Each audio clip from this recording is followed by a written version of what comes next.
Hey everyone, Mr. MC here. Unfortunately, we have this lap time challenge to deal with. So, for those who don't know, this lap time challenge is an online time trial that takes place in Gran Turismo 7 Sport mode, and it changes out every 2 weeks. But with this specific lap time challenge, it is to celebrate the GT World Series final, which is going to take place, I think, next week at Amsterdam. And this specific combination, the X 2019 at Nürburgring 24 Hour, replicates the Nations Cup final race, which is going to be this exact combination. Now, this car is already a flippin' nightmare to deal with. I have not been able to get along with this car ever since its first appearance in Gran Turismo Sport, which was, well, at this point, who knows how many years ago. And it being at Nürburgring 24 hours is only going to make things worse. Can't even imagine what it's like if you're trying to do this time trial on the controller. And this car is such a pain to deal with that whenever I have to deal with this car, I automatically turn on the traction control to 1 and hope that it can somehow save my butt. But a lot of times it doesn't really do much, because this car will do whatever it can to throw you into a wall. Even if you give this car the most respect, it's still going to find a way to try to throw you into a wall, because that's just how bad this car is. So with this sort of time trial, you're trying to get as close as you can to the world record holder. So you're basically ignoring everyone else except just for the world record holder, because they're basically the ones setting the thresholds for gold, silver, and bronze medals. So you're trying to be within 3%, 5%, or in this case 20% of the world record holder to try to get a credit prize after the event ends. But yeah, unfortunately it's this combination, so it's going to be a massive pain in the butt to deal with. Now with me, I try to get the gold times for every single time trial, and so far that streak has still been alive somehow. I've had some really close calls, and I feel like this is going to be one of those really close calls. And again, that's because with this car, I just have a really hard time trying to get along with it as I go off track. And the moment I went off track, my lap time got invalidated. So I'm going to go ahead and skip a little bit later, because I'm still trying to set a lap time. I think, I don't know how long it took me before I finally got a lap in, but I do know it took a while, because I kept spinning out everywhere and I kept hitting things, and yeah, I was just not having a great time. Like, the moment I saw this combination, I was like, yeah, I am not going to have a great time here. Like, I'm going to be struggling a lot for this combination. But so far we are hanging on. Like, right now my goal is just to try to get a lap in and then go from there. And just trying to be careful getting back on the throttle, because even on 4th gear, this car can still get wheel spin and just throw it into a wall. And the other thing is that sometimes this car just gets massive understeer, especially on some corners here at Nürburgring 24 Hour, where the car just decides it doesn't want to turn and you just go off track. And you want to avoid those curves on the left, because those specific curves feels like there's no grip on it. Okay, I just went off track and spun out. But as I was saying, those curves on the left, it feels like they have very little grip, so you have to be really careful getting back on the throttle.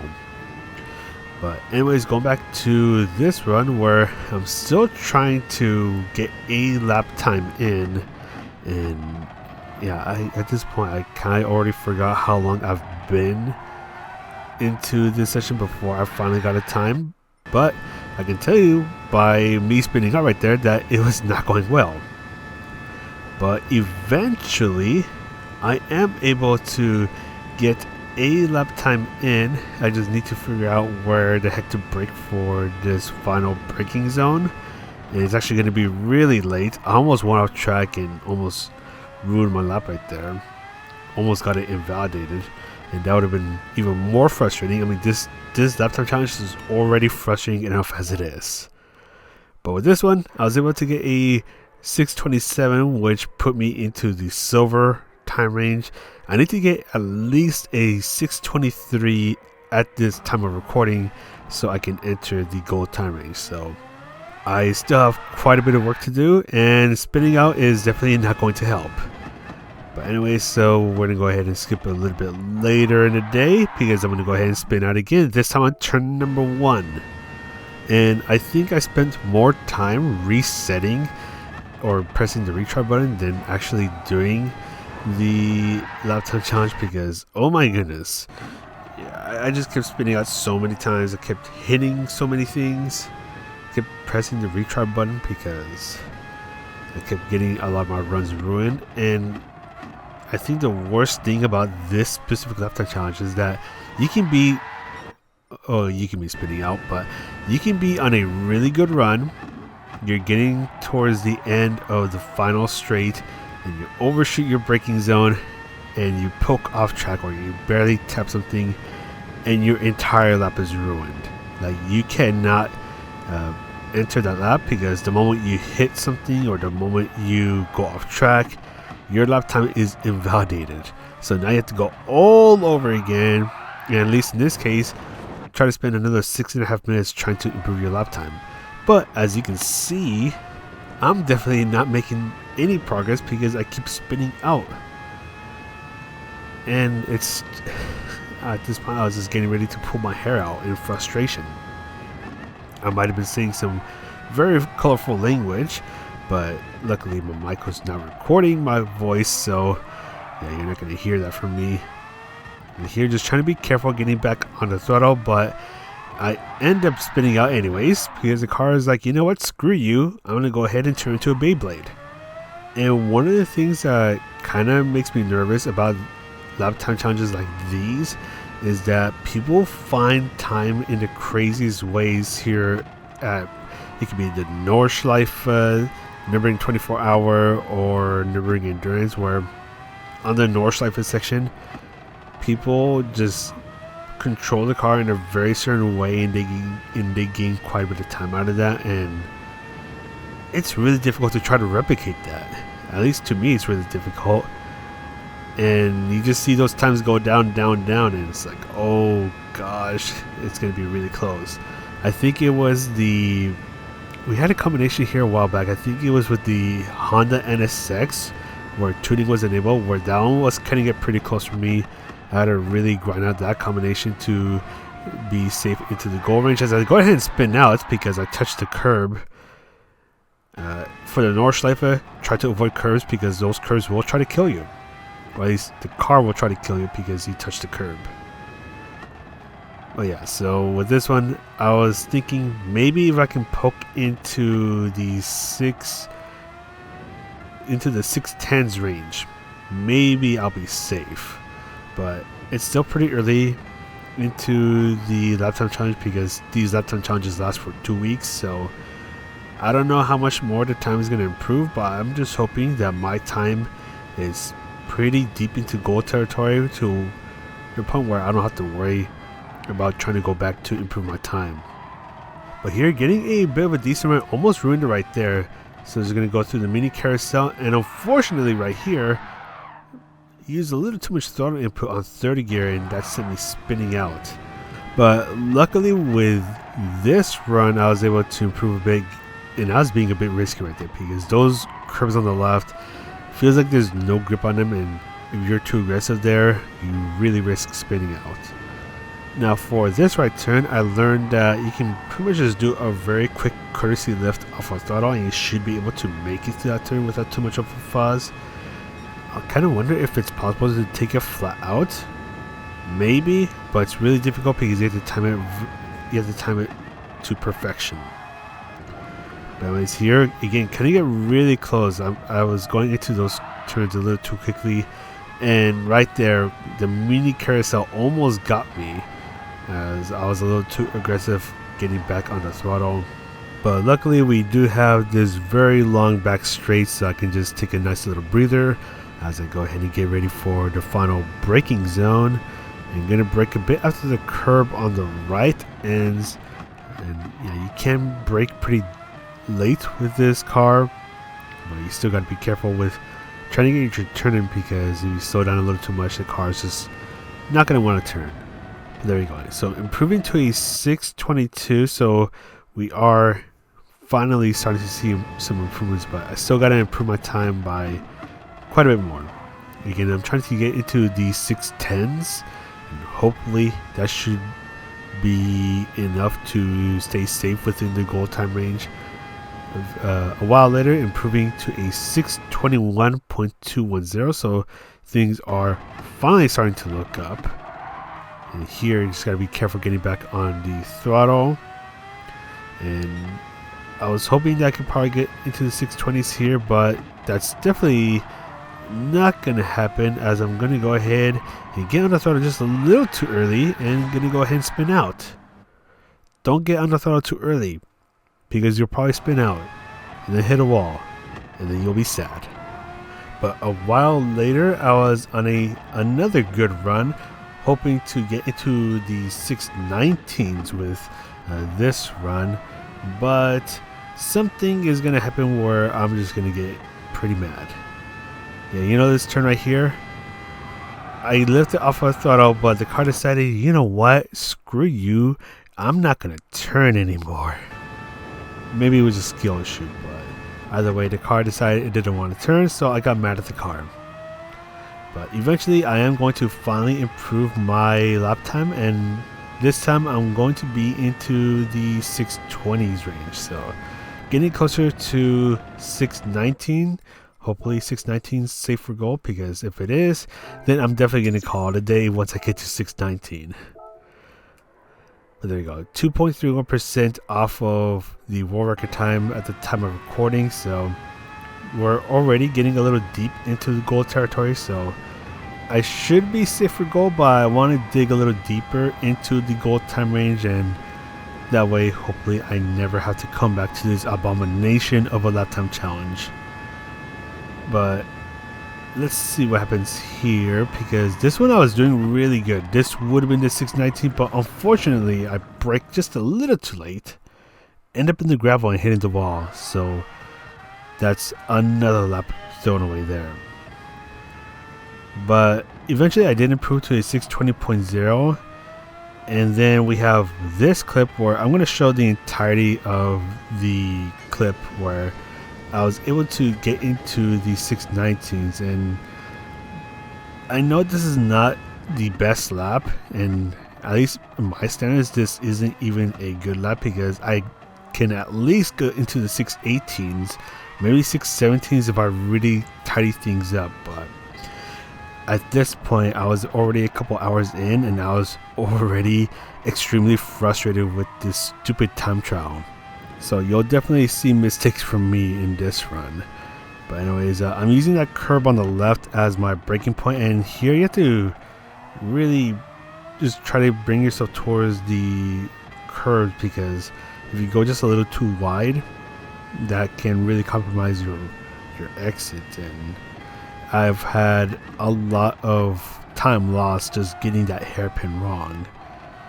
Here, this was another tricky turn. I always kept turning in too early, but luckily there I turned in at pretty close to the perfect time. For this chicane, you do have to avoid those bollards. There are 2 bollards on those apexes, and you cannot hit them, otherwise you do risk getting your lap time invalidated. And here, just getting back on the throttle, trying to be careful about it, because I almost spun out right there, but somehow managed to save it. And here, this is where I learned that you can be really aggressive with this car, because this car does have downforce. At least to me, it feels like this car doesn't have any downforce until you get to some pretty high-speed sections. Then that's where you can really make this car fly around the track. But especially at the Nordschleife, you still have to be really careful with your throttle inputs, because there's a lot of bumps, and hitting a bump just wrong can upset the car, and you start to get a lot of wheel spin, and then before you know it, you're already at the wall. So that's something I am trying to be aware of, especially coming out of the corners. Even sometimes just exiting on a high gear, I know that does compromise a bit of my time depending on the corner, but if it means that you can be more consistent exiting that corner at a higher gear, then you might as well go for it. Yeah, he's like, yeah, lose a bit of time there, but if you have the consistency, might as well just keep going with it. And there you go, nice and careful getting back on the throttle, and try to be careful with those curves. Again, the curves, especially at the Nordschleife, can really upset the car's balance and just throw you into Narnia. So you got to be really careful. And best case scenario, you're able to avoid hitting those curbs at all. Back up to third gear, nice and careful getting back on the throttle. This long right turn can be taken flat out, which is pretty crazy. That's one section where you can really feel the car's downforce. And here you are going at a pretty low speed, so you do got to be careful about how you exit the turns. That way you don't end up in the wall. Just like what I've said about 900 times at this point. And I think we are approaching the castle chain, so it's one of the back straights that's coming up. This specific braking point always caught me off guard. I always kept braking way too late or way too early, or worse yet, I kept slowing down way too much, so I just completely ruined my exit into the castle chain, which is where we're at now, and that's going to be a bunch of time lost. I will say the nice thing about the bravery corner coming up right about here is that in the X2019 you can take a flat out. I know with most cars you have to brake or just lift off our throttle for that turn, but nope, for here, for this combination, you just take a flat out. Now the carousel, this is where I messed up because I ended up braking too late, so it almost completely spit me out, but it still cost me quite a bit of time, which is pretty frustrating, because I think if I didn't mess up there, that may have been a 618, or was it 617?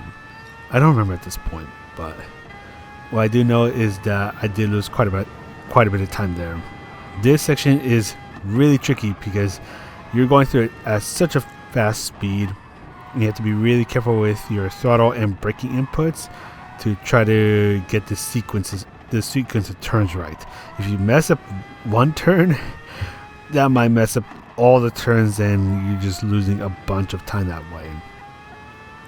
So yeah, just looking back, because I am just taking a look at my Ghost to see where it's at. And for those who don't know, I have the Ghost offset by 0.2 of a second. So when I start a new lap, it'll start 0.2 of a second ahead of me. And once I pass the Ghost, then I'll be 0.2 of a second ahead of the Ghost. And finally getting this section a bit better. Not completely right, but better. What just mattered was that I just didn't overshoot it and ended up in the wall. But luckily that did not happen. And soon we're going to go ahead and get ready to end the video. But if you like what you've been watching, you can press a like and subscribe and all that good stuff. But we're still waiting to go over the hill. The Bilstein Bridge should pop up in just a moment. There we go. And we're going to go ahead and get ready to finish the lap. So we have one more braking zone to go. It's going to go ahead and brake after the curb on the right ends, down to second gear, up into fourth gear, and just nice and careful back on the throttle. And with this, I was able to get into 619.0.